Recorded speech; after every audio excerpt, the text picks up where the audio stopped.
Hey there, friends, Nibs again. Out here in the garage tonight doing a little bit of goofing around.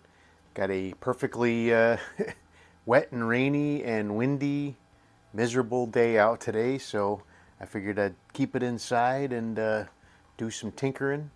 And this is one that I actually promised you guys I would do a couple weeks ago. I installed one of these trigger sets in my Crosman 1322 build, buck rail build that I have been building up. Show you that one first. So this is the 1322, and I have installed the Crosman trigger set for the model 1701P.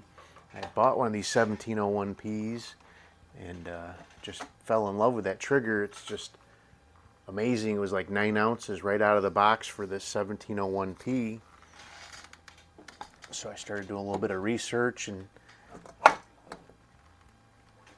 found out that they were available. There is a part number you can actually order this whole assembly from Crosman or a few other retailers. And I actually ended up buying 2 sets of these. But I got it in the gun. I got it in the 1322. Took a little bit of tinkering with. I do have a video for that if you want to search back and find that. But I said I would do a full video on how to adjust these guys, and that's what we're going to do today. First thing I'm going to do is actually show you. Let me. I don't think I started my camera up here. No, I did not. I have a bird's eye view camera going above the bench here, and what I have laid out here is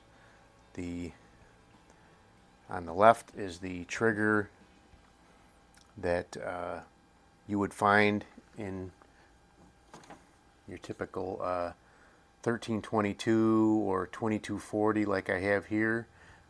Very similar. So what you have here is this little cover right here is taken off, and you can see the internal mechanism of the gun.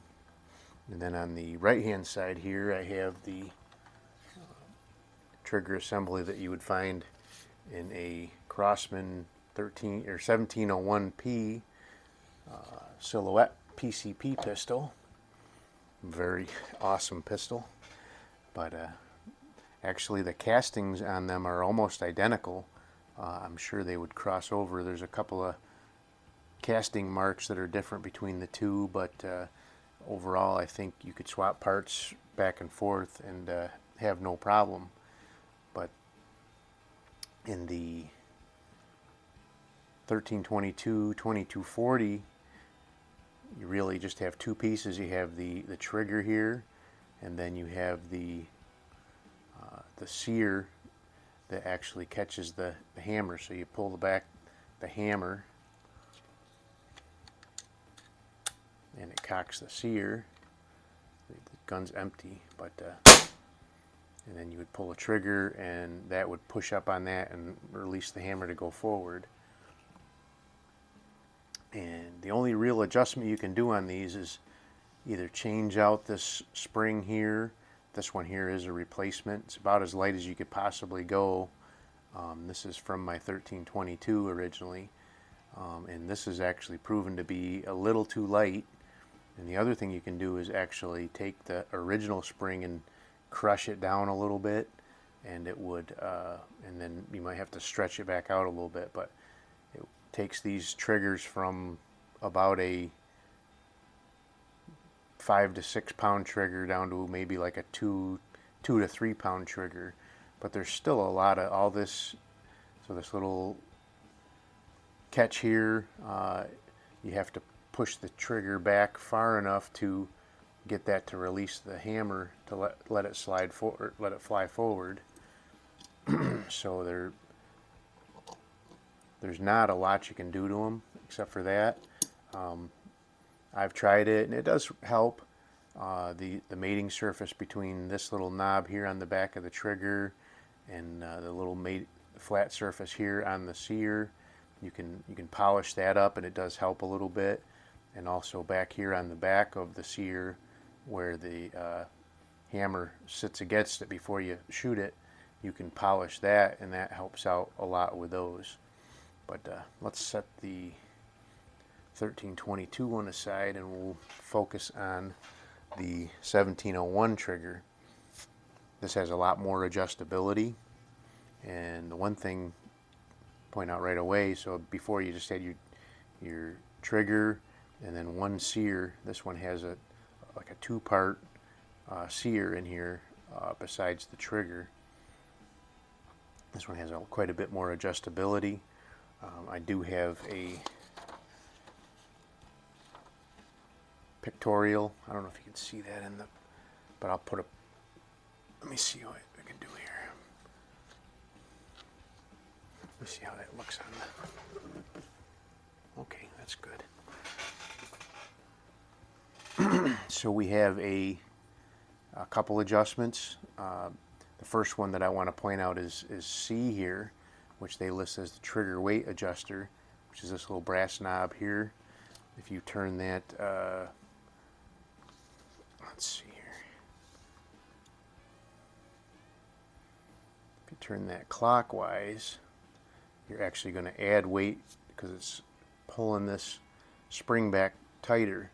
But I really see no reason to not have that turned fully clockwise or counterclockwise until it stops, unless you're actually working on a gun that's going to be used in some sort of competition that has a set weight for your trigger.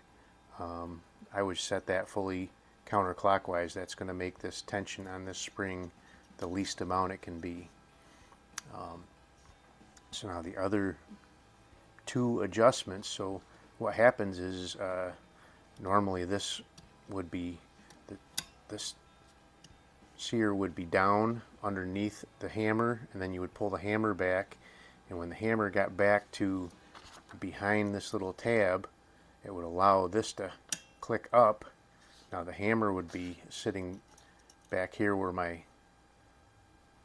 Allen key is, and the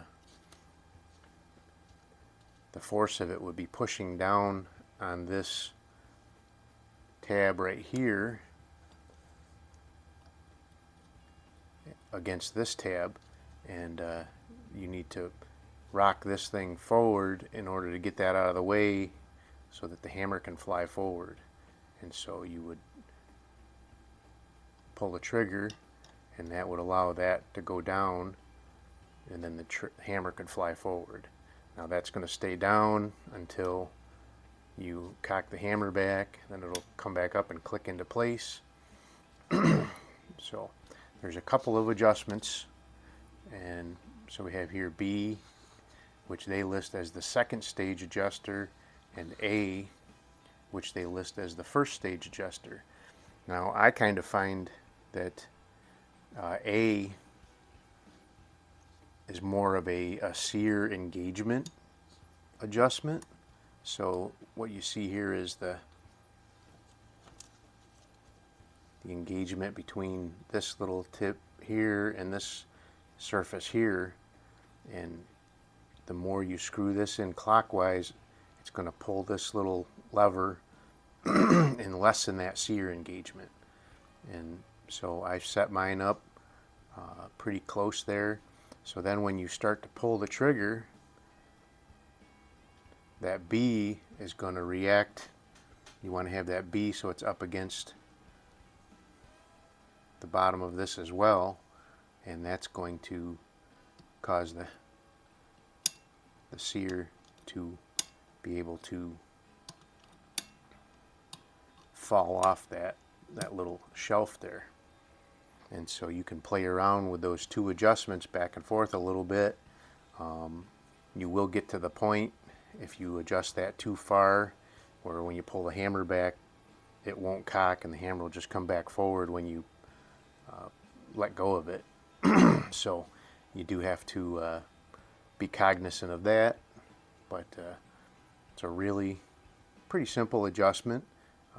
You work that back and forth a little bit at a time, and you'll get a really nice crisp trigger that is very light. The one on my Silhouette, like I said, was 9 ounces right out of the box. I haven't done anything to it, and it's just a fantastic trigger. No creep, and just breaks really nice. So, a couple of real quick, I guess, words of warning. When you take this apart,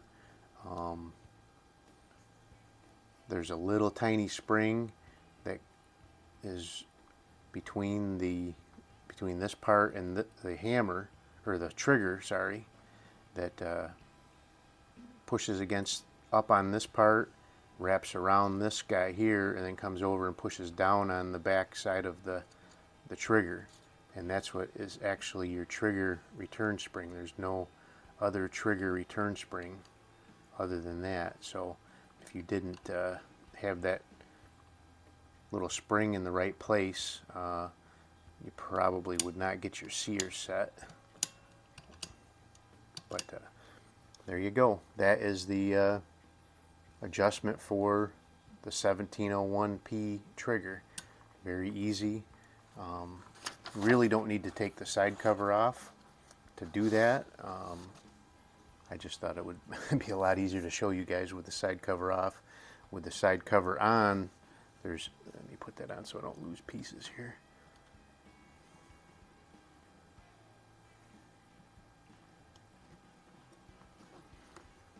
With the side cover on, there's actually a adjusting hole right here, and probably take a little bit of with a flashlight to be able to get into there, but it actually uses a 0.050 Allen key, the smallest one in my set anyway, and you also need a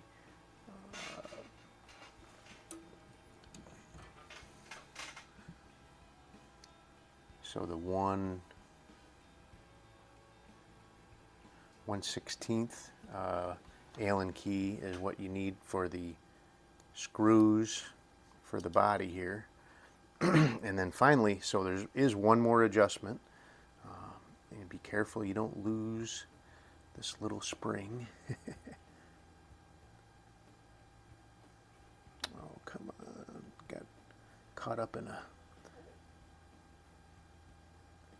strand from my towel. There it goes. So there's the little detent ball and spring for the safety right in there. It comes with some grease on it, and but you got to be real careful you don't lose that. Make sure you put your safety catch back in there. So the very last adjustment, once you've got the sear all set the way you like it, is there is an over travel screw right here, and that uses a 5/64, and you just turn that one. So you want to have your sear set, and you keep working that until, and you want to work that until your sear will still trip, but you don't have any movement after the sear trips. So, but there you go. That is the whole 1701P trigger. I'll bring you back up to the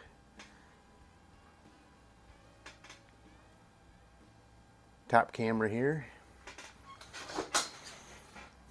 So there you go. That is my breakdown of the 1701P trigger, along with the 1322 2240 trigger. They're not terrible. The 1322 trigger is not terrible, but just very basic, and you can do a little bit with them to make them nicer.